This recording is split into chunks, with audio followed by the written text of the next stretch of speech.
Martha, your Oh, mic is coming Mart, away. you're like it's like weird sound. Oh, we're live. Yo, yo, yo. Sa, sa, sa, sa.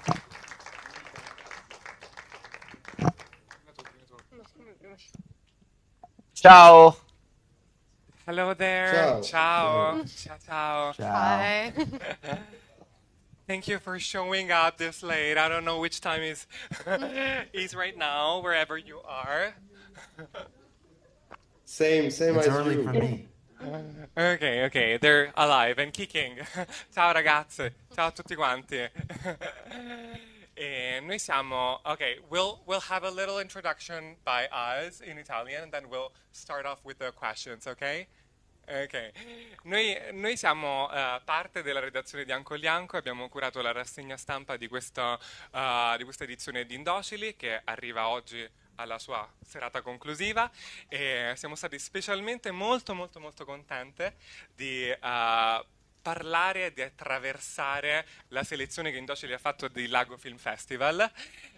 Non solo perché effettivamente c'è qualcuno che è un po' uno sneak all'interno, giusto? Esatto, giusto un pochino. Vai, Però vai. sì, in particolare parlare del concorso Principi che io parlo da volontaria a Lago, da preselezione, però ogni volta che sono a Lago il concorso che mi piace di più è sempre Principi, un po' perché mi fa morire di invidia, visto che sono tutte persone sotto i 25 che fanno dei corti stupendi, però un po' anche questo spazio dove ti capita di vedere comunque delle proposte molto interessanti, molto stimolanti, quindi è sempre stata un po' la prima sezione di Lago che guardo e la prima della sezione a cui tengo di più anche quando cerchiamo di fare la preselezione. E si vede la cura e l'attenzione che viene usata nella selezione di queste opere. E io non so come vogliamo comportarci con il Q&A in inglese, la traduzione. Io penso che il pubblico qua sia abbastanza bravo in inglese, vero? Sì, ok. Beh, nel Ok, caso ci siano dei problemi possiamo ovviamente insomma, tradurre. ok. Però ecco, quello che per me è stato davvero interessante vedere nella selezione di Indocili per questa serata è la scelta di opere che cercano un po' di utilizzare il common sense di stili, temi, tecniche, però ovviamente lo riutilizzano cercando di veicolare i propri messaggi, la propria poetica. E ovviamente abbiamo tre opere che sono comunque differenti e vengono da contesti geotipici, geografici completamente diversi in una maniera o nell'altra, però giocano tutte e tre, ciascuna con qualcosa che noi diciamo che conosciamo. Una ovviamente utilizza il repertorio della sitcom e quello che è anche un po' l'immaginario estetico adesso legato. C'è un'altra invece che opera un lavoro molto anticonvenzionale sul racconto di guarigione e di malattia e l'altro invece che fa un uso spudorato dell'intelligenza artificiale. Noi vogliamo un po' parlare. We wanted to have a conversation with our great, beautiful, precious directors about these movies. And okay, actually, we had sketch some Yeah, exactly. prior. Okay, would you start? Okay, yeah. Just a general question for all three of you, which is how your films came about, like what was the process behind it, and what brought you to making these films. And also, as Pablo was saying before, we were thinking about how all of your films, in a certain way, go against a certain type of narrative, whether it's the narrative that portrays illness, whether it's the narrative of the sitcom, or whether it's the narrative that portrays animals. So we were wondering, what's your relationship with subverting that kind of narrative? Whoever wants to go first. Fastest one goes first. Philip wants to go, I think. Okay. All right. Done. To answer you the first question, I made the film Living Reality that you guys just watched because I had graduated from film school from undergraduate university, and I felt the hunger to like make another movie again, pretty like within like a couple years after I graduated, just because I was just working like a bunch of random jobs in New York, and I felt like I needed something creative to do. Um, and I guess for like going against the sitcom narrative, um, for me, I would say that I feel like my brain was really trained on sitcoms growing up, and I thought that sitcoms were what the real life was going to be like when I grew up, or, and how I was going to be interacting with friends. And I was like obsessed with sitcoms. But after I graduated school and I became an adult, I realized that my life still kind of felt the same and it still kind of felt boring. So I kind of wanted to portray how my life actually felt, like as a converse to the sitcom or inverse to the sitcom. All right, Okay, thank Nathan, you. you're up. All right, all right. Yeah, I started this film summer 22, so 3 years ago. I was in that residency in the south of France, and like I've always been obsessed with animals. Like I grew up with like ton of cats and like in the countryside basically. So always just like being with the cats and always seeing animals. And like even now, if I see like a cat on the street, I can like just spend 10 minutes with him or her, just like chilling. And so when I was in this residency, in the first day, they made us visit the, the the setting, the undergrounds of the church. You can see the animals of the film living in. So I just saw this place and I did visit it, and the atmosphere was actually very close from what I tried to portray in the film. Super calm, but you could hear like the people walking over on on the wood and all the cracking. And to me, I felt like I had entered the movie set. So that was like a very unique and very magical experience. And I felt super lucky because on the very first day, I was like, oh, okay, I have like I have a film set um, for like 1 month and for free. So yeah, I scanned it, put it in a computer, and so that was the starting point. And I knew I wanted to make a film with animals because every time I watch a film, if there is like a scene with an animal, it becomes something else from me, and I'm like super happy, and I am like they steal the show basically for me. But I had we'll talk about it maybe later in more details. But I had a problem with how traditionally in animated films the animals are represented and are more kind of humans that just look like animals basically. So I felt like there was like a few things to experiment. Yeah. Thank you. Off you go, Marth. Yeah, fine. No.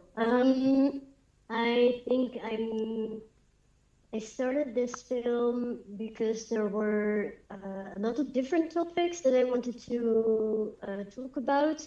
But I couldn't quite find a way to combine them all. Like I wanted to talk about my relationship with my body and depression and just several other things. And then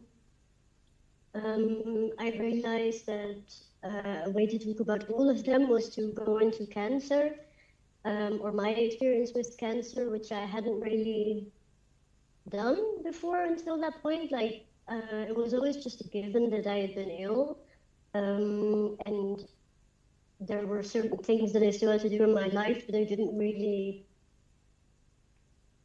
yeah, I never really thought about it. And then I had a conversation with my parents, and I found out that my father had filmed a lot of this time. And that's kind of when the ball started rolling, I guess. That's how, like, yeah, like kind of the pillars of the film got into place. And then about the narrative, I think, but to be honest, I don't know because I don't have a clear experience of this time, but I definitely felt like it was exactly that I couldn't find this narrative of people who didn't remember their trauma because they were too small, or even when I had otherwise cancer, I couldn't really find myself in any literature or films about this. So I think it's a film exactly to create a narrative that I can find anywhere else. Oh, Martha, I'm sorry, but I think that your connection is not working. I saw. Could you Uh, would you speak again and see whether? Is it the sound or In the beginning, it was working, Yeah, but and then now like it's later just on, Mm. yes, it's missing it out a cut off. bit. Yeah. Okay. Okay, let's let's in the meantime talk about other questions Exactly. about the specific movies that we've Yeah. just shown. Okay. Philip, I have a question for you, unsurprisingly. So, as you know, I really love your film. It's always a pleasure to rewatch it. And I wanted to ask you, since we were talking about narratives, when you obviously you said you're obsessed with sitcoms, you love sitcoms, but also you shot a kind of a sitcom. So we are wondering how you found like the limits of the certain form and what you found as a perk instead, or something you didn't think about. Yeah, well, I really enjoy sitcoms because they feel so much like you're almost watching like televised theater or something like that. Like it feels like a play, where you kind of can embrace the artifice of the fact that we're building a set. So the set is not real. This location is not real. We can kind of do whatever we want with it. We can paint a whole wall blue if we want to because this place doesn't really exist. It's just a form of media that we all watch. So I think that was like a lot of fun, and I also think um, because sitcoms they don't really have like close-ups. You know, they're usually in these medium shots or wide shots. Once you kind of embrace that, that's like you embrace the production design, which is great. But when we go into the TV world later on, like and when my character watches TV, I thought it would be fun to like shoot these real raw close-ups because that's stuff that you don't really see in sitcoms. So I thought that was fun to kind of like show the limitations of like both and kind of push and pull against like the strengths of like kind of making more traditional maybe narrative or documentary work versus like television shows that kind of show us what life is supposed to be. Well, thank you. Okay, Marth, are we connected again? let's try? Okay, perfect. Now, yeah, we all listen perfectly. Okay, I have a question for you, but maybe you first need to, yeah, you want to finish your statement on what were the whereabouts you actually started with when you, yeah, went on board with this movie. Yeah, I'll say it shortly. I think there were a lot of different themes I wanted to talk about, and I couldn't really find a way to combine them until I realized that they all had a connection with my experience with cancer. And then I started talking to my parents, and I found out that my father had filmed a lot of my youth. And that's kind of when the ball started rolling, I guess. Yeah, and I have a question about that because amongst these beautiful three movies that we've just shown, yours feels to be more personal because what you portray, what you actually yeah tell, it's something that you've witnessed personally. And since we are since we are aware and maybe we are also wary of the tons of narratives about illnesses and traumas and healings, how did you stay this honest and also neutral on a ground that it felt so personal as well? Because, I mean, you talk about your experience as a survivor of cancer at a very young age. Still, you pierce through through the common sense of being a survivor, being a miracle, or all the other things that you had to undergo as a young person affected by an experience unique and tumultuous as this one. Thank you. I think it's a difficult thing because especially now that cancer is like, I think I know 5 people who have cancer right now. It's becoming such a big thing, or I feel like it's really an illness of this time. But I think it was quite easy because I've read a lot about it and I've seen a lot about it, but I never quite felt like I could find my story in there, especially about coping with the trauma that you can't remember experiencing because I was too young, and I have no memories of it. So, I mean, I've read a lot about people who've had cancer and who described their experiences, but for me, I kind of couldn't. So I think this was a really big part in the way I displayed it, because I've always made personal films, but I also felt a distance to it because the images I saw that my father filmed were very new to me as well. Of course, I knew the surroundings, but these were things that I totally hadn't experienced consciously. So I think that helped, and I also think that it's really important when talking about something heavy to always bring in a little light and a little humor, and not to take yourself too seriously, because I mean, it's my story, but it's not really about me.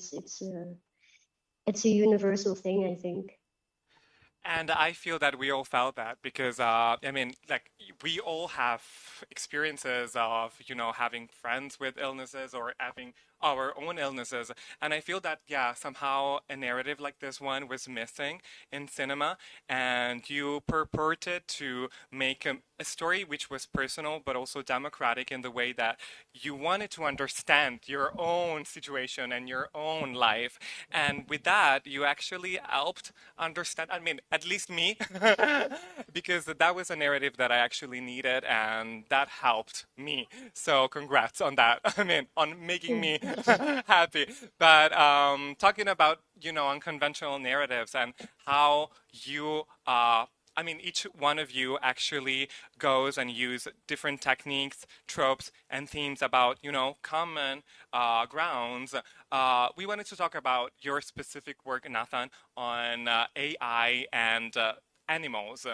It's really interesting because somehow you talk about the bad engagement of animal species in cinema, and how it's often humanized in a way that is maybe dangerous. And in this movie, you somehow use human language to talk about actually more, I would say, animal uh, pleasures, feeling, desires, also longings. How did you actually? How do you feel as a civilian, as a human civilian, in regards to animals? You talk about your love for animals. Somehow, I feel that there is this common ground where you wanted to talk about a story that we will never get to grasp entirely. So, how did you approach this kind of sense, which is very difficult to portray? Yeah, kind of two things in once about like this whole language idea. I think when I started the film, I knew I didn't want any human voice. Like that was like a choice very clear from the beginning because I would be very against that. But at first, I kind of wanted to actually express very personal things like some memories from my childhood, some experiences I have, but through animals. So like to kind of the idea was to say like if this event happened to an animal in an animal perspective, how would it work? How can I translate it? There was a lot of question about translating. So this this kind of projected subtitles to me was a very good tool because when you put real subtitles, you say like this is what the character is saying, and you cannot lie. Like nobody lies in the subtitles. But with this projection, I feel like it's something else because the text is has some sort of degradation. Sometimes you cannot read it perfectly, so it kind of says, "Be careful. This is like what a human is interpreting from the animals. So maybe it's not the truth." And throughout the film and throughout actually my the research I did on side while making the film and while writing the film, I've kind of read the two parts of the animal theory. One part would be like animals are way more like us that what we think. Like I don't know. Look at this dog. He has like this feeling, so we should empathize with him because he's more like us. That what we think. That's kind of the most basic common sense animal defenders point of view. And on the other side, there was like a philosophy that was I was not.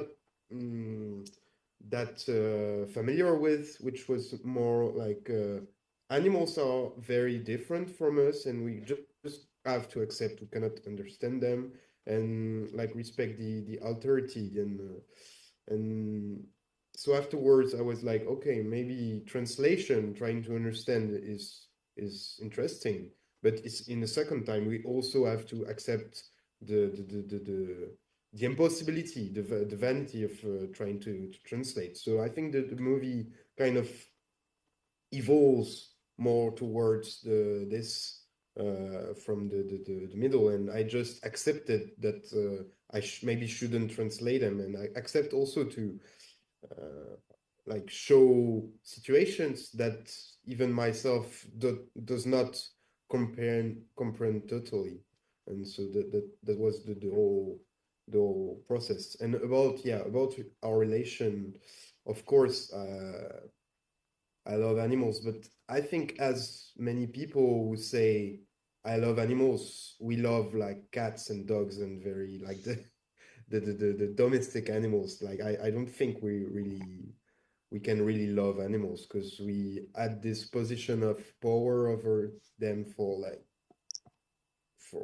every for like so long, and this kind of situation of abuse, like repeated abuse, is like we don't even we cannot grasp it anymore. We don't understand it, but like after a lot of thinking, to me, even like having, I don't know, a domestic cat in an apartment, even if this cat like really loves you, to me it's still a form of abuse because they are just not made to live in this kind of environment. So yeah, it's very, there is like a paradox I cannot really answer about like our relation, because this is it's almost just simply like, to put it very simply, a kind of toxic love actually, because I don't think we should live with animals as much as we do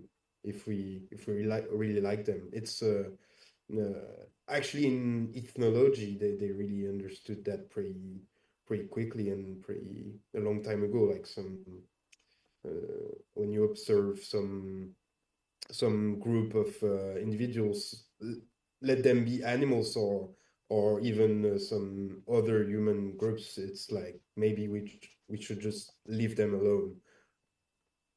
So yeah, that's where I'm at. But yeah, it's a very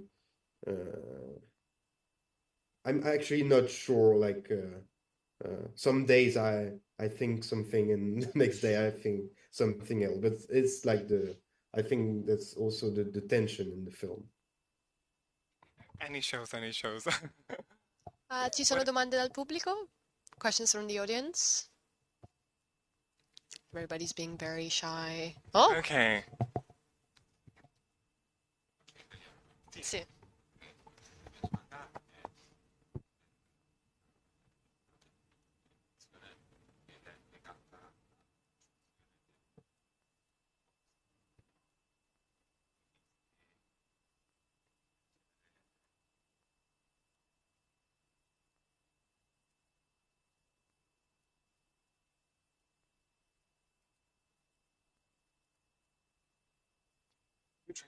Oh, sì. Okay. Okay, so we have a question from Nathan, and it's about, since it's in some sort of ways a post-human films because there are no human characters. We are wondering how, like, the audience that you were thinking about was. How do you picture an audience? If it's an audience that has like transcended the human form, it's, I don't know, post-human, it's anti-species, or yeah. How did you think about the audience of this film? It's a very difficult question, I know. I'm sorry. Yeah, about the post-human thing, it's interesting because it's actually very like to me when I made the film, I had in mind that humans were still here because we can like hear them walking over, and there's like this car. So it was more that I was interested in the point of view of the animals, and but when I saw the film, and I think almost every single people that saw the film thought it was like a post-human, post-apocalyptic, whatever setting, kind of end of the world. So I just accepted that was it. Like just my, I didn't. I didn't knew it at the time I made the film, but it seems pretty clear. Um, and yeah, I think I've always been very interesting, but about like this kind of it's almost like a mind game about like what if like there was like this collapse of human society, what would happen?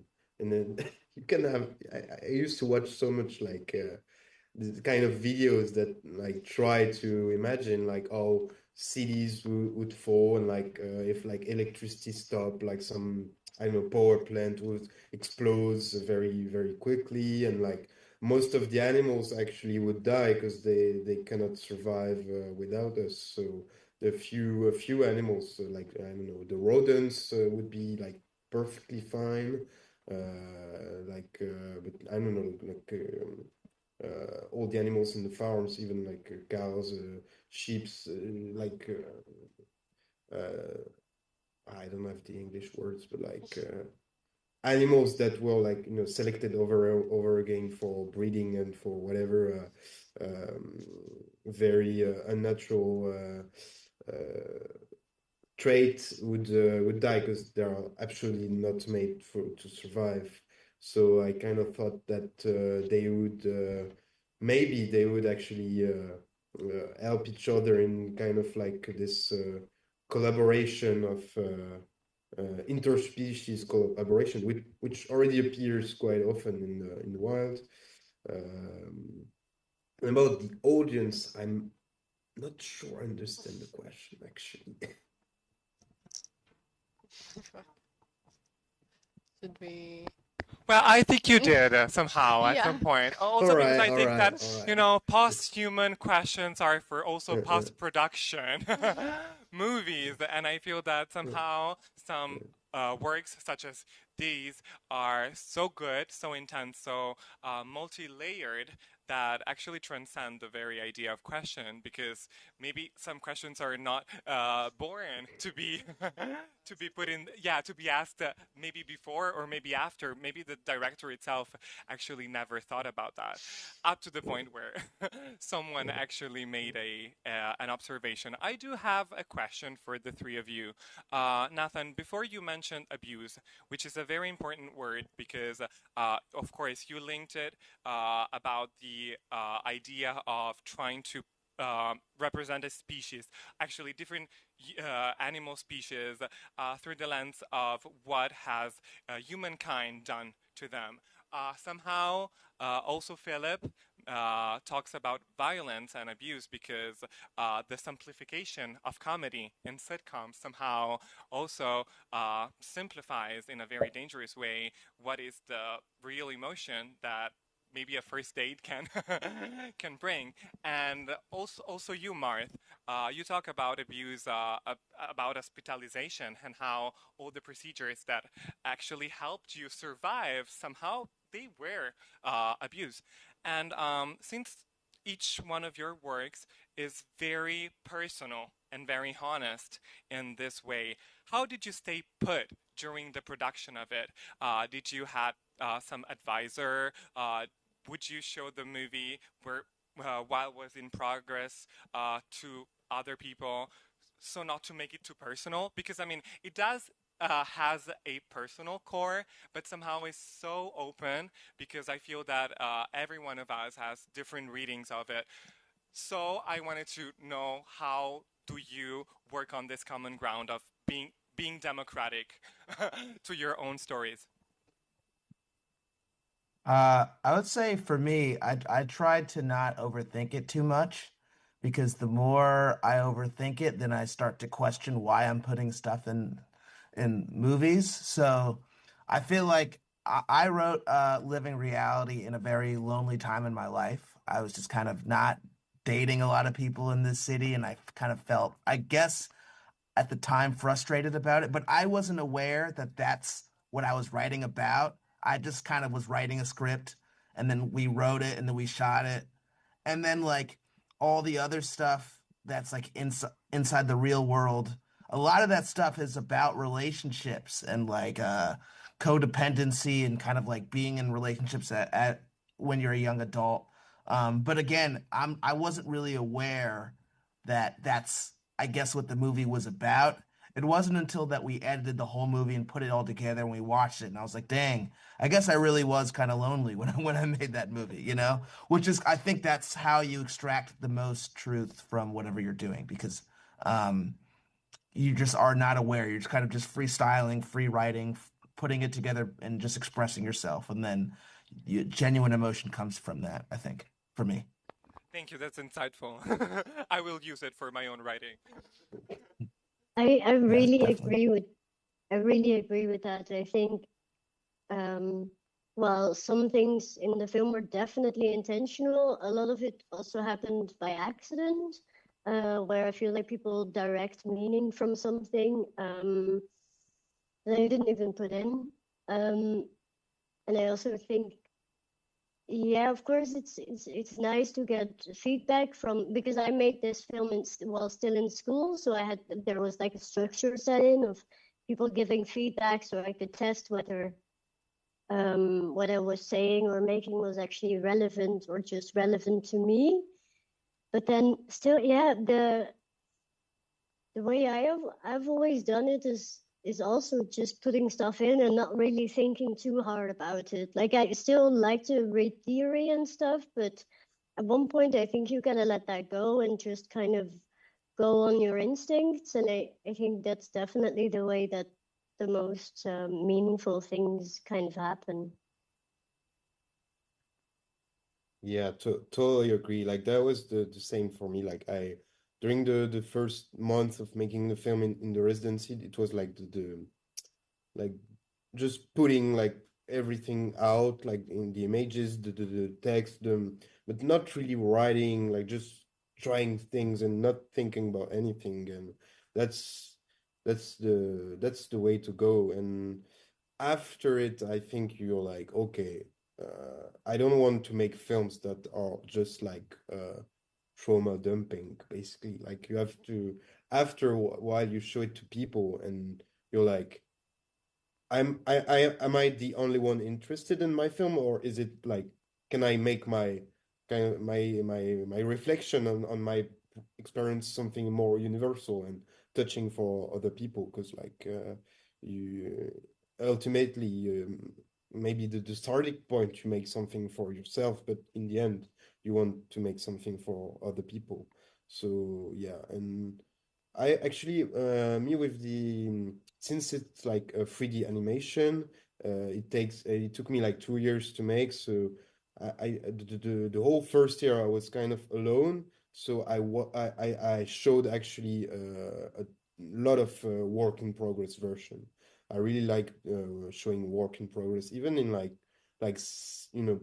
public or like semi-public events, just showing it to people and getting what they think and showing yeah, to teachers, to friends, to family, whatever.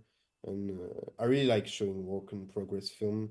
I feel very safe in these moments because I'm like, if people like show weaknesses or like something that reappears constantly, I'm like, okay, maybe I think about it, and if I feel like they're right, I can like fix it. And also, if they really like the movie, it makes me more confident to go through it and finish it. So yeah, it's super important this whole feedback thing.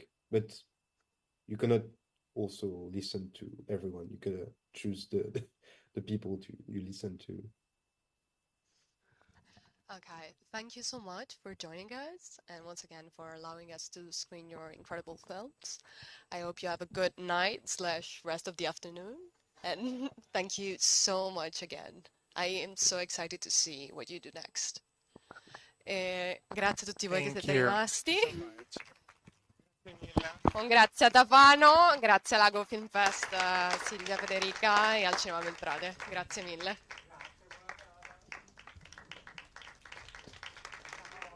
Ciao ciao, you can turn it off. Thank you so much. Bye bye. Bye bye. Thank you, Okay, guys. bye. Okay, was super Bye nice seeing bye. you, people. Yeah, great to see you guys. Yeah. Amazing time. We can Watch them all just week. chill. We can just chill. Like Yeah, thank you so Okay, much. great. Did they That turn off was the fun. sound? have you read the I've read the critics this afternoon, and it's really good.